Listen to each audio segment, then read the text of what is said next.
માનનીય મોદીજીના શાસનમાં વિશ્વ ફલક ઉપર ભારત કૌભાંડ કરવા અને ચોરી કરવાની બાબતમાં વિશ્વગુરુ તરીકેનું પોતાનું સ્થાન નિશ્ચિત કરી રહ્યું હોય તેવું દેખાઈ રહ્યું છે. આપણા દેશે સમગ્ર વિશ્વને એકથી એક ચડિયાતા ચોરો અને કૌભાંડીઓ આપ્યા છે અને તેની અવનવી રીતો પણ આપી છે. હાલમાં જ ગુજરાતીઓ દ્વારા શોધાયેલી વોટ ચોરીની પ્રક્રિયાએ સમગ્ર વિશ્વને આશ્ચર્યમાં મૂકી દીધા છે. હજુ તો આ વોટ ચોરીનું દુઃખ ભૂલાયું નથી, ત્યાં તો આપણા એક બીજા ગુજરાતીએ એક નવા પ્રકારની ચોરીની શોધ કરી છે અને આ ચોરીનો શ્રેય ફરી એકવાર એક ગુજરાતીના નામે લખાવા જઈ રહ્યો છે. અને આ ચોરી છે નેચરલ ગેસની. અરે ભાઈ, આપણે આખો દિવસ છોડીએ છીએ તે ગેસ નહીં, એ ગેસનું પ્રોડક્શનમાં તો એમનું પોતાનું યોગદાન નોંધપાત્ર છે. અહીં વાત થઈ રહી છે જમીનની નીચેના નેચરલ ગેસની. જનરલી લોકો ગેસ છોડતા હોય છે ત્યારે આપણા ગુજરાતી મોટા ભાઈએ 13,000 કરોડ રૂપિયાનો ગેસ ખેંચી લીધો છે એવો આરોપ ઓએનજીસી દ્વારા લગાવાયો છે. આ વિડીયોમાં આપણે જોઈશું કે કેવી રીતે મોટા ભાઈએ ઓએનજીસીના ભાગનો ગેસ ચોરી લીધો. આ ઘટના 2014માં ભારતને મળેલી આઝાદી પહેલાની છે કે પછીની છે? 2014 પછી કયા ગુજરાતીએ આ મોટા ભાઈનું સેટલમેન્ટ કરાવી આપ્યું હતું? હવે છેક 2025માં શા માટે મુંબઈ હાઈકોર્ટ દ્વારા કેન્દ્ર સરકારને અને મુકેશ અંબાણીને નોટિસ ફટકારવામાં આવી છે? વિડીયોને અંત સુધી જોજો તો તમને ખબર પડશે કે આપણા મોટા ભાઈએ જે 60 માળનું મકાન ઊભું કર્યું છે તેમાં તેમની કોઠા સૂદની સાથે સાથે ચૂનો પણ વપરાયો છે. અને હા, ચેનલને સબસ્ક્રાઇબ કરવાનું ના ભૂલતા, ખાલી જોઈને ચાલવા નથી માંડવાનું. હમણાં ગોદી મીડિયાની કોઈ ભક્તાણી હોત તો તરત જ તમે બટન દબાવી દે અને આવનારા એના વિડીયો માટે થઈને તમે નોટિફિકેશનનું બેલ આઇકોન પણ દબાવી દીધું. જો દેશનું અને પોતાનું ભલું કરવું હોય તો સત્ય અને સારા સમાચાર બતાવતી ચેનલોને સબસ્ક્રાઇબ કરી લેજો. એમાં જ તમારી ભલાઈ છે. તમે જોઈ રહ્યા છો જાગો ઇન્ડિયાની યુટ્યુબ ચેનલ અને હું દીપેનસિંહ તમારું સ્વાગત કરું છું આપણી ચેનલમાં.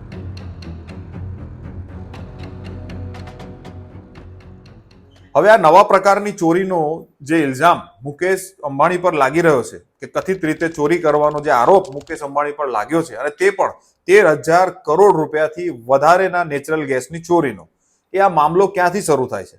આ મામલો છે 2014માં ભારતને મળેલી આઝાદી પહેલાનો, એટલે કે 2004ની વર્ષનો. કૃષ્ણા ગોદાવરી બેઝિન, જે આંધ્રપ્રદેશનો દરિયા કિનારો છે, ત્યાં આગળ એક નેચરલ ગેસના બહુ મોટા સોર્સિસ મળી આવે છે. એટલે તે વખતની સરકાર એના જે ઓક્શન કરવાના હોય એટલે કે ટેન્ડર બહાર પાડે છે અને ઘણા બધા બ્લોક એ ઓએનજીસી ને ફાળવે છે અને બીજા બ્લોક મુકેશ અંબાણીની કંપનીને ફાળવવામાં આવે છે. The 85 such offshore structures spread over an area of 350 square kilometers.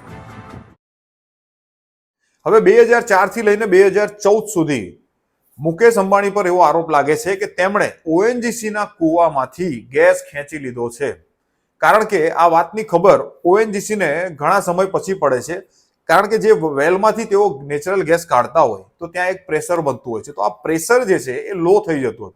તો એમને ખબર પડી, તપાસ કરતા માલુમ પડ્યું કે મુકેશ અંબાણીના જે કૂવા છે ત્યાંથી સાઇડ ડ્રિલિંગ કરીને એમના કૂવા સુધી પાઇપ નાખીને કે ડ્રિલિંગ કરીને ગેસને ખેંચી લેવામાં આવ્યો છે. ત્યારે જઈને આ સમગ્ર મામલો કોર્ટમાં જાય છે અને ઓએનજીસી તે સમયે મુકેશ અંબાણી પર ફરિયાદ કરે છે. યાદ રાખજો, આ ઓએનજીસી સરકારી કંપની છે અને તે વખતે સરકાર હતી કોંગ્રેસની, એટલે કે 2014માં જે આઝાદી મળી તે પહેલાની સરકાર હતી. અને એ સરકારી કંપનીએ મુકેશ અંબાણી પર દાવો કરી દીધો. શું 2014 પછીના આઝાદીના સમયમાં શું આ શક્ય છે કે કોઈ સરકારી કંપની મુકેશ અંબાણી ઉપર, મોટા ભાઈ ઉપર કોઈ કેસ કરી શકે? નહીં. પણ મજાની વાત એ છે કે હવે થયું શું એ જુઓ. ઓએનજીસી જે ફરિયાદ કરી અને એમાં કીધું કે સાઇડવે માંથી આ લોકોએ અમારો ગેસ ખેંચી લીધો છે અને આ જે નેચરલ ગેસ ગેરકાયદેસર રીતે કાઢવામાં આવ્યો છે અને અંદાજિત $1.55 બિલિયન એટલે કે 13,700 કરોડ રૂપિયાનો ગેસ ખેંચી લેવાયો છે. અને આ જે ગેસ ખેંચાયો છે, આ સમયગાળો જે વીત્યો છે એનું જે વ્યાજ થાય આ રકમનું, તે વ્યાજ પણ ઓએનજીસી દ્વારા દાવો કરવામાં આવ્યો. હવે થાય છે શું? રિલાયન્સ કંપની, મુકેશ અંબાણીની જે કંપની છે, તે એવું કહે છે કે ભાઈ આ ગેસ તો સ્થળાંતરિત પ્રકૃતિનો છે, એને માઇગ્રેટરી ગેસ કહેવાય. એ તો ગમે ત્યાં આમથી આમ ફરતો હોય. એવી રીતે કરીને એમણે પોતાનો બચાવ કર્યો અને એવું કીધું કે ભાઈ આ રીતે જો ગેસ ફરતો હોય તો અમારી પાસે હક છે, અમે કાયદેસર રીતે આ ગેસને કાઢી શકીએ છીએ. ત્યારબાદ થયું શું? થયું એ કે 2014 પહેલા, એટલે કે આઝાદ થયો આપણો દેશ તેની પહેલાની જે સરકાર હતી એ સરકારે તપાસ કરાવી અને એના માટે D&M કંપની છે, એક અમેરિકાની કન્સલ્ટન્ટ કંપની છે, તેના જોડે એક રિપોર્ટ કરવામાં આવ્યો અને રિપોર્ટના આધારે પુષ્ટિ થઈ કે ONGC નો આ જે ગેસ છે એ રિલાયન્સ દ્વારા સાઇડ વે ડ્રિલિંગ કરીને કાઢવામાં આવ્યો છે. હવે થાય છે એવું કે ધીરે ધીરે સમય વીતતો જાય છે. 2014માં વર્તમાન સરકાર ખબર નહીં કેમ પડી જાય છે અને 2014માં ભારત દેશને આઝાદી મળે છે. પણ જેવી સરકાર નવી બને છે તો ત્યારબાદ રિલાયન્સ અને સરકારી કંપની બંને સમાધાન કરી લે છે. હવે આ કયા ગુજરાતીએ સમાધાન કરાયું હશે, આ બહુ વિચારવા જેવો વિષય છે કે ભારત દેશ 2014માં આઝાદ થયો એક ગુજરાતી દ્વારા અને એક ગુજરાતીએ સરકારી કંપની જોડે સેટલમેન્ટ પણ કરી લીધું. હવે આમાં કયો ગુજરાતી ખેલ કરી ગયો, કયો ગુજરાતી સેટલમેન્ટ કરાવી ગયો હશે, એ તમે અમને કોમેન્ટ કરીને જરૂર જણાવજો. ત્યારબાદ આ મામલો કોર્ટમાં આગળ વધતો ગયો તો સરકારે એક સમિતિ બનાવી દીધી. એ સમિતિનું નામ હતું AP શાહ. એમની અધ્યક્ષતામાં એક સમિતિ બને છે જે તારણ કાઢે છે કે હા ભાઈ, ગેસ તો ચોરી થયો છે અથવા તો ગેસના સ્થળાંતરથી ફાયદો તો થયો છે રિલાયન્સને. એટલે એક કામ કરો, રિલાયન્સને કહો કે ભાઈ પૈસા જે છે અને તેનું જે વ્યાજ છે તે આપી દે. એટલે કે આ જે પણ 13,700 કરોડ રૂપિયા છે તે આપી દે. પરંતુ 2018માં વળી પાછો કંઈક ખેલ થાય છે, વળી પાછો કોઈ ગુજરાતી જાગે છે અને કોઈ ગુજરાતીની મદદથી, કદાચ આ ગુજરાતીની મદદથી રિલાયન્સની તરફેણમાં એટ્રીબેશન ટ્રિબ્યુનલ કરીને એક ટ્રિબ્યુનલ કોર્ટ હોય છે, આંતરરાષ્ટ્રીય મુદ્દા ઉપર કરે છે. તો આ કોર્ટમાં રિલાયન્સ જતી રહે છે અને રિલાયન્સ ને સરકાર વચ્ચે જે કેસ ચાલે છે એમાં રિલાયન્સ જીતી જાય છે અને એમ કહેવામાં આવે છે કે ભાઈ આ તો બ્લોકની નીચેથી ગેસ કાઢ્યો છે ને, બ્લોક તો ઉપરનો બ્લોક આપ્યો હતો, હવે બ્લોકની નીચે શું થાય છે એમાં કોઈ ડીલમાં ચર્ચા નથી થઈ. એટલે કે જે કોન્ટ્રાક્ટ થયો છે તેમાં નીચે શું થશે એની કોઈ ચર્ચા નથી અને ફાયદો મળી જાય છે રિલાયન્સને. અને રિલાયન્સની જે ચોરી છે એને થપ્પો લાગી જાય છે કે ના ભાઈ આ બરાબર છે, આ કોઈ ચોરી નથી, સ્થળાંતર થયું છે, કોઈ વાંધો નહીં. એટલે સરકારને 13,700 જનતાને 13,700 રૂપિયાનો ચૂનો લાગી ગયો. આ થાય છે 2014 પછી જે આઝાદીનો કાળ હતો ને આપણો, આઝાદીના સમયગાળામાં જ આ થયું હતું.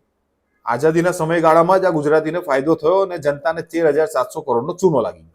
પણ જે દેશમાં જાગૃત નાગરિકો જીવતા હોય ત્યાં તો સંભાવના છે નહીં, ક્યારેક ને ક્યારેક તો ભૂત નીકળે જ. એટલે થાય છે એવું કે હાઈકોર્ટમાં એક વ્યક્તિ પિટિશન કરે છે, યાચિકા દાખલ કરે છે. એ વ્યક્તિનું નામ છે જીતેન્દ્ર P. મારુ, જેમણે આ અરજી કરી હતી. અને 4 નવેમ્બર 2025ના રોજ બોમ્બે હાઈકોર્ટ આદેશ આપે છે અને આ અરજી પર સુનાવણી કરે છે અને સેન્ટ્રલ બ્યુરો ઓફ ઇન્વેસ્ટિગેશન એટલે કે સરકારની એજન્સીને અને કેન્દ્ર સરકારને બંનેને નોટિસ મોકલે છે કે ભાઈ આ વાતનું તમે ખુલાસો કરો. અને જે ચુકાદો આવ્યો હતો કે પેલું રિલાયન્સના પૈસા જતા કર્યા અને રિલાયન્સના તરફેણમાં જે ચુકાદો આપ્યો હતો તેને રદ કરી દે છે. એટલે કે ફરી ભૂત ઊભું થાય છે. છેલ્લા ઘણા સમયથી તમે જુઓ છો કે અંબાણી પરિવારના વિરુદ્ધ છેલ્લા 1 વર્ષથી માહોલ બગડતું જાય છે અને કેન્દ્ર સરકાર ક્યાંક ને ક્યાંક પેલા નાના ભાઈને ઠમઠોરી લીધો, હવે મોટા ભાઈ તરફ પણ ક્યાંક ને ક્યાંક દબાણ આવી રહ્યું હોય તેવું દેખાઈ રહ્યું છે. હવે આ જે અરજી કરવામાં આવી છે તેમાં માંગણી કરી કે RIL અને તેના ડિરેક્ટર્સ મુકેશ અંબાણી સહિત જે પણ હોય તેના વિરુદ્ધ ગેસ ચોરી, વિશ્વાસનો ભંગ અને છેતરપિંડી માટેની ગુનાહિત તપાસ શરૂ કરવામાં આવે અને તેની FIR નોંધવા માટે CBIને નિર્દેશ આપવાની પણ માંગ થઈ છે આ અરજીની અંદર. હવે બોમ્બે હાઈકોર્ટે આ કેસની આગામી સુનાવણી 18 નવેમ્બરના રોજ રાખી છે, એટલે હમણાં 4-5 દિવસ પછી. અને ત્યારે જે નોટિસનો જવાબ આવશે એના આધારે આ કેસની સુનાવણી આગળ ચાલુ થશે. હવે તમે વિચારો કે ચોરી કરવા માટે એવું નથી હોતું કે તમે કટ્ટો લઈને જાઓ અને કોઈને બતાવી દો, જેમ આપણા પ્રધાનમંત્રી કહે છે તો કોઈ વોટ આપી દે, કોઈ નોટ આપી દે, એવું નથી રહ્યું. ચોરી કરવામાં આ ટાઈપના મોટા મોટા કોર્પોરેશનો જેટલી ચોરીને જેટલા કૌભાંડ કરે છે ને સાહેબ, એટલું તો કોઈ કૌભાંડી આજ સુધી આ ભારતને લૂંટી નથી શક્યું. જનતાના પૈસાને સિસ્ટમેટિકલી, મતલબ જેને કહેવાય ને કોર્પોરેટ ક્રાઇમ, એક ઓર્ગેનાઇઝેશનલ ક્રાઇમ જેને કહેવાય, એ પ્રકારે જનતાના પૈસાના જબરજસ્ત ધુમાડા કાઢવામાં આવે છે. આની અંદર નેતા પણ સામેલ છે, આની અંદર મોટા મોટા ઉદ્યોગપતિ પણ સામેલ છે.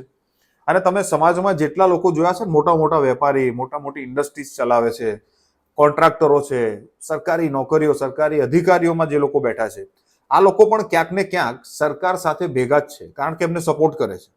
અને આવા લોકોના સપોર્ટથી જ આવા કૌભાંડ થતા હોય છે. જનતા પરેશાન થતી હોય છે, જનતાના પૈસા બરબાદ થતા હોય છે, જનતાને લૂંટાઈ રહી છે, ભ્રષ્ટાચાર ચાલી રહ્યો છે.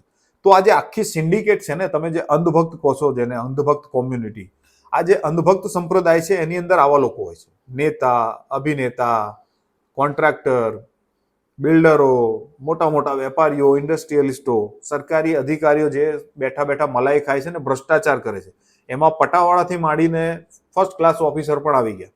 આ દરેક વ્યક્તિઓનું એક સંગઠન છે, એક મોટી ગેંગ જેને કહી શકાય, જે આ દેશની વિરુદ્ધ કામ કરી રહી છે. આ દેશના ખરા દેશદ્રોહીઓ આ ભ્રષ્ટાચારીઓ છે. એવા નેતાઓ, એવા ઉદ્યોગપતિઓ, એવા અધિકારીઓ જે ભેગા મળીને જનતા સાથે ગદ્દારી કરે છે સવારે સાંજ. અને આ જનતા એ જ આ રાષ્ટ્ર છે. આ ભારત દેશ એ જનતા છે.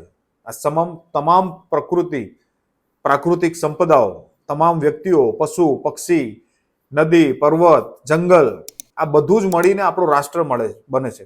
અને આપણા રાષ્ટ્રને ચૂસનારા આ જેટલા પણ લોકો છે, આખી અંધભક્ત મંડળી છે, આ અંધભક્તનો જે સંપ્રદાય છે, એના ભગવાન કોણ છે તમે સૌ જાણો છો.